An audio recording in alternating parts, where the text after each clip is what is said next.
I have defended the IBF several times in the past few months, but just take a look at these latest IBF top 15 heavyweight rankings on screen right now.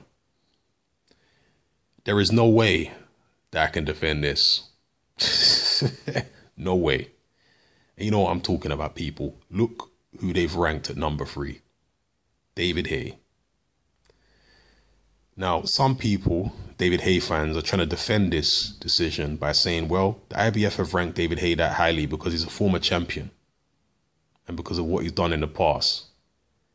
Well, so why don't they rate Roy Jones, who's had an even more successful career than David Haye in the past? Why don't they rank him number 3 in the IBF in the cruiserweight rankings then, if you want to be that ridiculous? Like, don't, come on, people. Stop smoking that crack if you're coming out with stuff like that about, oh, it's because of what David Haye's done in the past. No, it's not. David Haye hasn't fought a legitimate opponent in 4 years. And the IBF are ranking him at number 3? What? The vast majority of the people below David Haye in the IBF rankings have been fighting better quality opponents than he has over the past 4 years. Definitely. So how he's managed to get up there, I've got no idea. Yeah. And he's right below Kubrat Pulev and Joseph Parker, 2 guys who have actually fought legitimate eliminators to get into the positions they're in. And David Haye's been able to leapfrog all the people below him.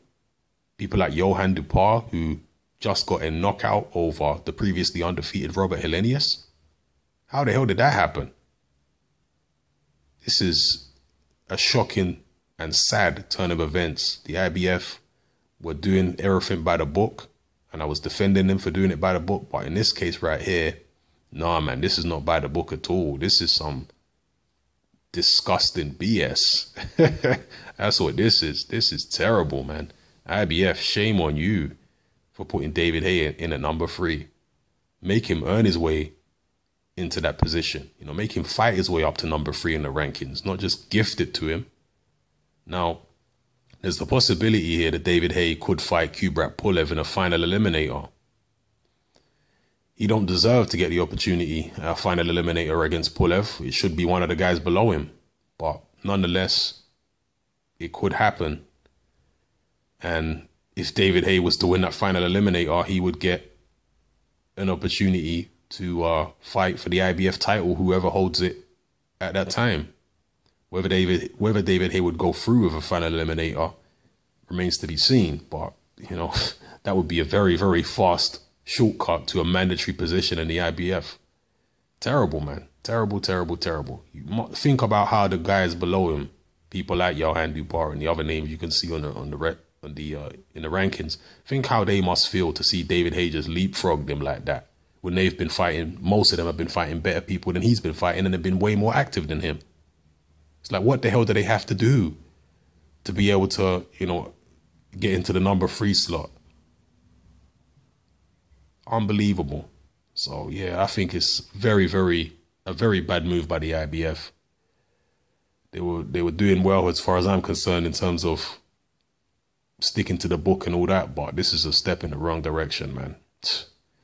So, and it's not to say David Haye ain't a good fighter, he is, but this is such a dishonest man.